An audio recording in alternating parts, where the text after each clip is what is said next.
Piggott might be the most gifted player to ever pick up a cue, but his short fuse has burned bridges with some serious rivals over the years. He's the 7-time world champion, the record holder, the genius who can pot balls with his eyes closed. But behind all of those centuries and maximum breaks lies a trail of bitter feuds, explosive confrontations, and raw hatred that goes way beyond anything you'd expect from a gentleman's sport. These are the 5 players Ronnie O'Sullivan clearly despises, and the brutal stories behind each feud that turned snooker's greatest talent into its most controversial figure. Starting with Peter Ebdon, who faced Ronnie O'Sullivan in the 2005 World Championship quarter-final. It should have been a straightforward win for the defending champion.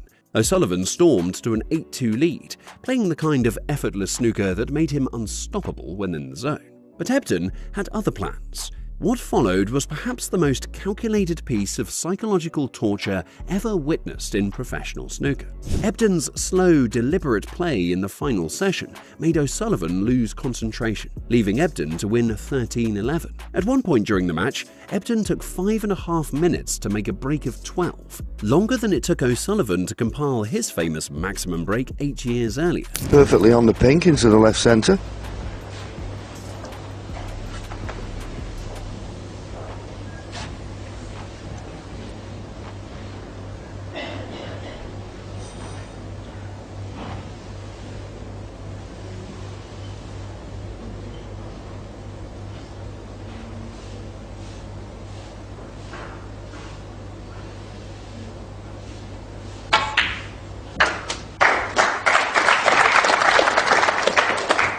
O'Sullivan's reaction was painful to watch. He stared at Ebdon in bewildered confusion, his usual confidence completely shattered by the relentless slow play tactics. It's taken over 5 minutes for this break of 12 by Peter. His behaviour became notably erratic in what The Independent called a public emotional disintegration, while losing 11 of the last 14 frames in his quarter-final defeat against Peter Ebdon. Years later, O'Sullivan's contempt for Ebdon remained undimmed. He suggested World Snooker should create an award for the best worst slow break in the history of the game, saying Ebdon would be proud of that recognition. The sarcasm dripped with years of accumulated resentment over a defeat that exposed O'Sullivan's greatest weakness. What does the Ronnie of today, at 48, tell the Ronnie of 29 years of age what you were that evening? What does the Ronnie of today say to the Ronnie then sitting in the chair? Because, you know, it was a tough... Yeah, I wasn't very good at hiding my emotions. I was awful playing-wise, and I'm still awful, you know, quite a lot of the time now. But I just don't show my emotions now, whereas then I did, you know, it got to me, and I just wanted out. I just wasn't enjoying playing really, and having to sit there and play Peter, it was like a slow death, you know. I'd rather have got hammered 13-1 and bumping out there, you know. Coming up at number 4, we have Mark Selby, the man O'Sullivan called the torturer, who had him on the rack more than once. Selby first announced himself by beating the then world champion O'Sullivan at the 2002 China Open, a victory that marked the beginning of a psychological hold that would torment O'Sullivan for years to come. The young Leicester player had studied O'Sullivan's game obsessively and found weaknesses that others had missed. Their 2014 World Championship final became the perfect example of their contrasting philosophies. O'Sullivan built a commanding 10-7 lead with a kind of brilliant attacking play that made him a superstar. Cue ball. That's all he could do. It's quite amazing. We've had, I think, 3 re-racks in this match already. We had 2 last night and 1 yesterday afternoon. Then Selby began his fight back, frame by grueling frame, using every tactical trick in the book to slow down O'Sullivan's momentum. In a dramatic turnaround at the Crucible, Mark Selby came from 10-7 adrift at the start of play to lead 12-11 heading into the decisive evening session. Selby went on to win 18-14, claiming his first world title and denying O'Sullivan a 6th. Absolutely incredible! Mark Selby was 8-3 down. He was 10-5 down. Ronnie comes forward. The victory was a statement that O'Sullivan's era of dominance was over, that a new generation had learned how to neutralise his genius through sheer bloody-mindedness. Their 2020 World Championship semi-final provided another chapter in their bitter story. O'Sullivan trailed 16-14 and looked beaten, only to produce a trademark late surge to win the last 3 frames and reach the final. But Selby's reaction to the defeat revealed the depth of their mutual animosity. Selby accused O'Sullivan of being disrespectful during the match, specifically criticising his loose hit-and-hope tactics when snookered.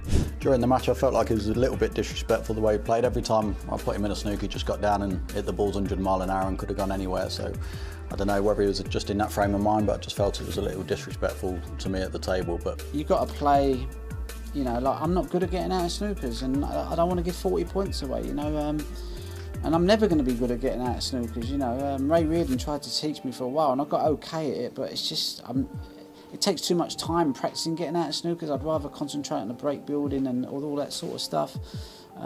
So yeah, listen, I get what Mark's saying, and I hope he doesn't feel that way because we get on really well. But listen, you just got to play to your strengths, you know, and getting out of snookers ain't my strength. You know? Moving on to number 3, we have Stephen Hendry, whose relationship with Ronnie O'Sullivan was poisoned by one moment of spectacular misjudgment. In 2002, ahead of their World Championship semi-final, O'Sullivan made comments that crossed every line of sporting etiquette. Ahead of his Crucible clash with 7-times world champion Hendry 18 years ago, O'Sullivan infamously said he would like to send his opponent back to his sad little life in Scotland. In a pre-match interview, O'Sullivan revealed that he had no respect for Hendry, referring to an incident during O'Sullivan's 13-17 semi-final defeat by Hendry 3 years prior, when the referee had awarded a miss that O'Sullivan felt Hendry should not have accepted. The backstory made the insults even more personal. O'Sullivan was still seething over their 1999 semi-final,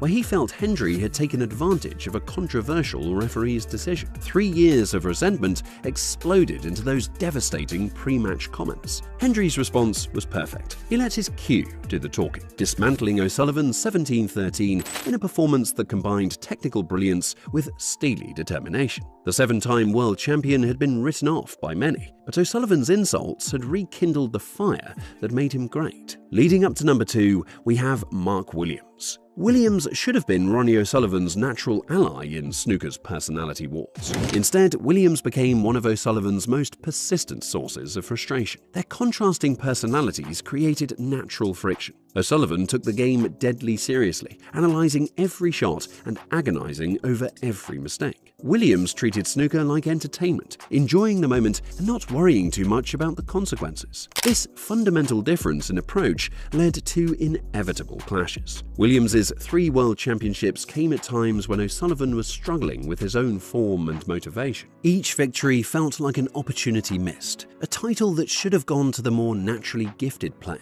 The 2000 and 2003 triumphs were particularly galling for O'Sullivan, who watched from the sidelines as Williams claimed the sport's biggest prize. Their head-to-head record became a source of constant irritation for O'Sullivan. Williams had a knack for producing his best snooker when it mattered most against the Rocket, winning crucial frames through a combination of skill and tactical awareness that frustrated O'Sullivan's more instinctive approach. The psychological dimension was particularly complex. Williams refused to be intimidated by O'Sullivan's reputation, treating him with a casual familiarity that suggested he didn't buy into the mystique surrounding the Rocket. This lack of deference clearly bothered someone who had grown accustomed to being treated as snooker royalty. And at number 1, we have Ali Carter. There was a time when Ali Carter was like family to Ronnie. They were brothers in everything but blood, united by their shared passion and mutual respect. That brotherhood died in what emerged as the most toxic relationship in modern snooker. The cracks first appeared during their 2008 World Championship final, where O'Sullivan won 18-8.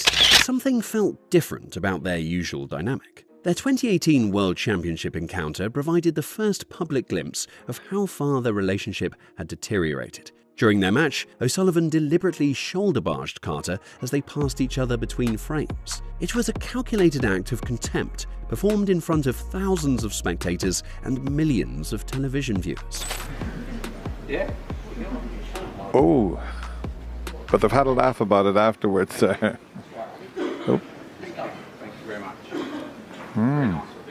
The 2024 Masters final should have been Carter's moment of triumph. He had fought back from nowhere to push O'Sullivan all the way, losing 10-7 in what should have been a career-defining match for both men. Instead, it became the stage for the most explosive feud in snooker history. Following the encounter, Carter was quick to hit out at O'Sullivan's disgusting actions during the match, accusing him of snotting all over the floor. The accusation was devastating because it came from someone who knew him better than almost anyone in snooker. O'Sullivan was visibly angry after hearing of the claims by Carter. O'Sullivan's response was nuclear, filled with profanity and raw hatred that had to be heavily censored for broadcast. He told Carter to sit on it, said he didn't give a damn about the accusations, and called Carter someone with serious issues. Playing snooker against someone like that is a nightmare. He's not a nice person. It's not a nice vibe he leaves around the table, O'Sullivan declared, his voice shaking with genuine anger. For someone with O'Sullivan's pride,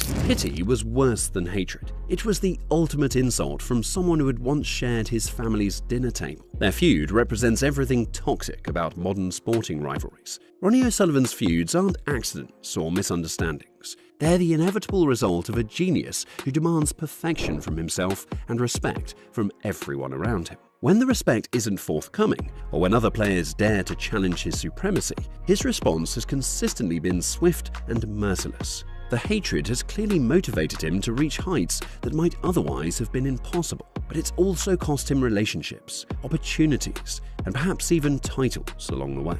He's beginning to annoy me. You know, it's a good week. Obviously, I'm gutted I lost the final. It's all about winning at the end of the day, but you know, before I rocked up here last week, I'd have took the final, so a lot of good things to come for me. So I'm heading in the right direction. As he enters the final phase of his career, these feuds continue to define him as much as his 7 world championships and countless records.